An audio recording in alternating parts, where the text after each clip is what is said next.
What's going on, everyone? So Zach Buckley talked about Lakers must trade Austin Reaves for third star to compete for title amid NBA rumors.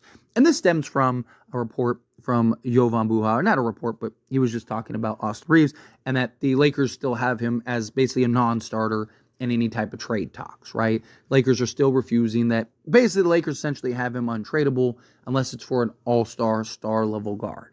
And that's what that report that I just showed the headline of dives into, that like, hey, Jovan Buha talked about it's a non-starter, but they really need to if you can turn Austin Reaves into that star-level talent, right? If you can turn him into a Zach LaVine or a Brandon Ingram or something like that, if you're the Lakers, you should probably do that, really try to push for an NBA championship.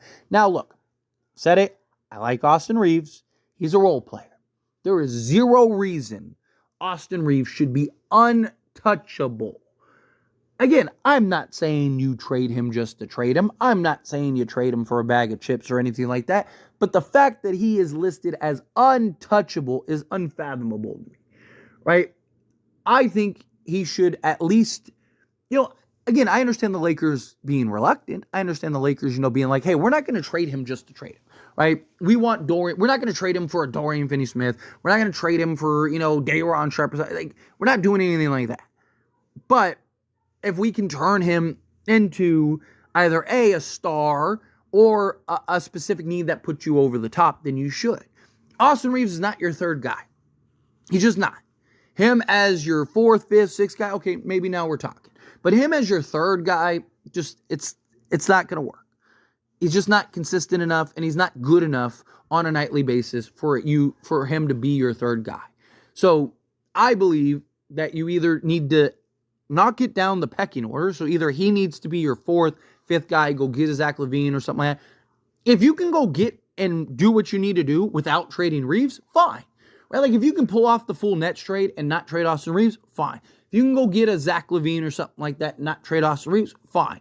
Whatever, right? Like if you can do that and still keep Reaves, great. But I just think if Reaves is the difference between you potentially moving into contention status or not, because you don't want to trade him because he's on a good contract. Who cares? We're a play-in team every year. Who cares if we're a play-in team, but guess what? We have a good value contract in Austin Reaves, though. Like, it's silly. Get out of this purgatory that we're in and do what you got to do to go win. Do you think anyone's going to care that Austin Reaves is no longer on the team if the Los Angeles Lakers win a championship? No, people are going to be like, good, we just won. Finally, Rob did what he was supposed to do. Right? Like, it's silly to me. Right? Again, look, I am in the camp of go get a third star. Go get a Zach LaVine. Go get Brandon Ingram. Now that he has that injury, probably not. But I'm a big Zach LaVine guy. If you could get kind of like that bona fide third guy, I think you do it. Jeremy Grant, he's having a terrible season. I think you stay away from him. But, even like a Cam Johnson, whatever, right? I'm a big Zach LaVine guy. Go get Zach LaVine guy. The thing is, you don't have to trade Austin Reaves for those guys. And that's fine. Right? Like, if you can get a Zach LaVine and not trade Austin Reaves, then fine. Get Zach LaVine, keep Austin Reaves. However, I do think that you need to, if you can turn Austin, like let's say you get Zach LaVine, right? If then you can turn Austin Reaves into a better complementary fit alongside Zach LaVine, I think you should. Because if you get a guy in a Zach LaVine or you get one of these other stars, you now don't have the need for Austin Reaves, right? Like, what's better? Austin Reaves, Zach LaVine, Dorian Finney-Smith, LeBron James, and Anthony Davis, or Bruce Brown, Colin Sexton. Even you could even argue Dennis Schroeder alongside a Zach LaVine. Again, it doesn't even necessarily mean who's better. Like, you could think Austin Reaves is better than Schroeder, whatever. That's not what it's about. Would you rather have Zach LaVine in a point-of-attack athletic guard that can defend and do multiple things out there on the basketball court, and now you don't need Austin Reaves' offense? Or would you rather have Austin Reaves' offense, who's inconsistent and doesn't play defense, and unless he's shooting the lights out, doesn't provide the value that you need out there on the basketball court? That's where my problem lies. I'm not against trading Austin Reaves for a better fit. Either you trade him for a star or you trade him for a better natural fit if you can go get those pieces otherwise, right? Again, if you can turn Austin Reaves, it's like, hey, we really could use a point of attack, 3-and-D guard or a wing or a forward or something, right? Then yes, I think you do it. Right? Like, I wouldn't trade him for like a Dorian Finney-Smith or anything like that, but like, if you could, like, let's just do something like that. The Charlotte Hornets, right? Like, if you could get a Miles Bridges by trading Austin Reaves, you wouldn't do that. Miles Bridges Miles Bridges is not the described player that the Lakers want. You would be crazy not to trade Austin Reaves for Miles Bridges, right? You're talking about, a 6'8" versatile forward that can play the 3 or 4, can actually defend, give you 20 plus a night on a nightly basis, put the ball on the deck, score, shoot, do everything. You wouldn't trade him for him, right? Like, you're crazy. Like, it makes no sense that the Lakers have him valued. So that's where my frustration is. Like, I don't mind that they don't want to trade him and they don't want to rush to trade him and they're being selective, right? And part of it could just be a negotiation tactic. That's a very real possibility. And like I said, if you can build a contender and keep Austin Reaves, fine. Then build a contender and keep Austin Reaves. Right? Like, if you can accomplish both, fine, accomplish both. But my problem is like, you might not be able to accomplish both. You might need Austin Reaves to go get you that piece that now puts you over the top, right?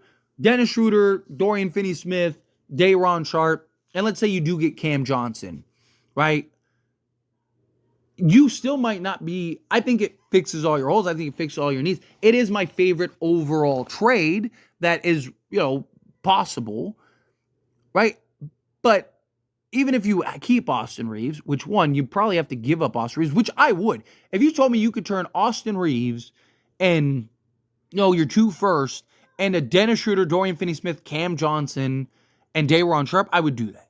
Because now, literally, your starting 5 could be Dennis Schroeder, Dorian Finney-Smith, Cam Johnson, LeBron James, and Anthony Davis, and then you have Day'Ron Sharpe, and you have all these other, and you'd still end up having tradable pieces to go make another move or 2 or several, right? Like, to me, it just, I like Austin Reaves. I just think the logic that the Lakers have about him is too much. I just think the logic that the Lakers have with Austin Reaves is a little too silly, right? You need to, if you can turn Austin Reaves into that upgraded piece, right? If you can do the Nets trade without having to trade Austin Reaves, but then it's like, oh, wait a minute, we can turn Austin Reaves and whatever, Jared Vanderbilt and, another piece, another quality piece, or another 3-and-D wing or something like that, or a guy that we're not even thinking of becomes available.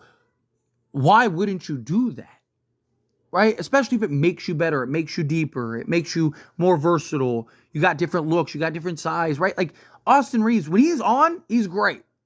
Right? But what does he do when he can't score and shoot the basketball? When he's not getting the foul baits and he's and he's, 2 of 7 from 3-point range and stuff.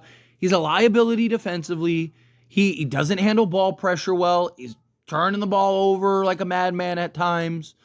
He can make the occasional play. He can find the open man. He can find the occasional cutter. He can run the basics, the pick and roll. Not this great playmaker. He's not a real playmaker. One of the Lakers' biggest issues this season, they're one of the worst teams in ball pressure. And you think that that's a coincidence when the Lakers have never had that issue? All of a sudden they have that issue and Austin Reaves is more on ball than he's ever been his entire career? You think that's just by accident? That's just a mistake. Oh, no, again, a lot of the issues that the Lakers have are because of Austin Reaves. Again, it's not just him, D'Angelo Russell, all this, but they're training all those. They're actively trying to trade all those guys. Right? So, again, like, why aren't you actively trading Austin Reaves? No one on this roster is good enough to be untouchable. Right? Like, you can make an argument, like, for Lakers standards-wise, like Lakers-wise, Dalton Connect, LeBron James, and Anthony Davis should be the only ones that are untouchable. Right? Those are the only 3 that should, by Lakers standards. There's really only, 3 untouchable guys in the entire NBA. But as far as, who's on the Lakers, LeBron James, Anthony Davis, and Dalton Connect should be the 3 guys.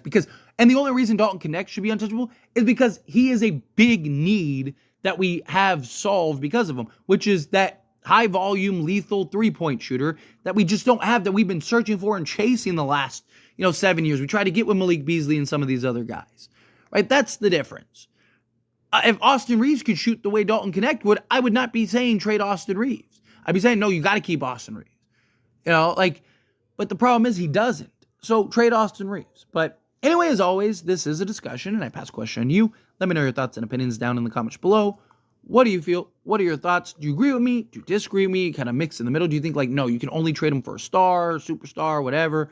Do you think, no, if you can get him for a better fit, right? Even if it is kind of like a lateral move, but it just makes more sense, better defensively, better two-way guy, whatever. Do you think, that's the approach that they need to take? However you feel, whatever your thoughts are, I'd love to hear it. So let me know down in the comments below. That being said, if you haven't liked this video, hit that like button. Helps me a lot. Lets me enjoy these types of videos, and I truly appreciate it. Not subscribe to the channel, hit that subscribe button. Turn on the bell notifications. Appreciate y'all. See you in the next one. Thank you.